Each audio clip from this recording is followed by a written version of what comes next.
நாங்கள் ரொம்ப தெளிவாக சொல்லிட்டோம்.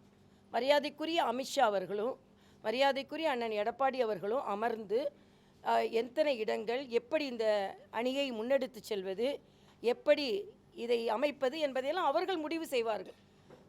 தலைவர்களின் பேச்சுக்கு நாங்கள் இங்கே அதற்கு விளக்கம் கொடுப்பதற்கு நாங்கள் இல்லை. தேசிய ஜனநாயக கூட்டணி பலம் பொருந்திய கூட்டணியாக இருக்கிறது. நிச்சயமாக அது பலமடையும், நிச்சயமாக அது வெற்றி பெறும். நீங்கள் எதிர்கூட்டணியை போய் கேள்வி கேளுங்க. அண்ணன் செல்வ பெருந்தகை ஒன்று பேசி கொண்டிருக்கிறார், சிரிவா ஒன்று பேசி கொண்டிருக்கிறார், காமராஜர் எப்படி பேசியது ஒத்துக்கொள்கிறார்களா என்று. இன்னைக்கு ராகுல் காந்தி பேசினதுக்கு கம்யூனிஸ்ட் தலைவர் சண்முகம் எதிர்ப்பு தெரிவித்திருக்கிறார். அண்ணன் திருமாவளவன் அவர்கள் திமுகவுக்கு 100 ஓட்டு விழுந்ததுன்னா அதில் 25-30 ஓட்டு ஏன் ஓட்டுன்னு சொல்கிறாரு. அதுக்கு என்ன பதில்?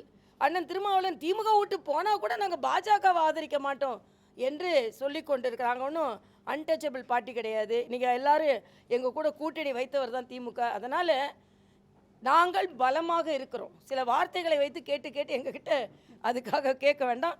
அப்படி பதில் சொல்வதற்கு நான் ஏமாளி அல்ல, அவ்வளோதான்.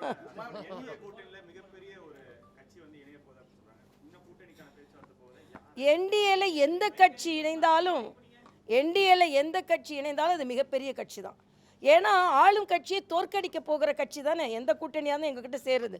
அதனால் என்டிஏல சேரப்போகின்ற எந்த கட்சியாக இருந்தாலும் அது மிகப்பெரிய கட்சி தான் என்பதை நான் தெரிவித்துக் கொள்கிறேன்.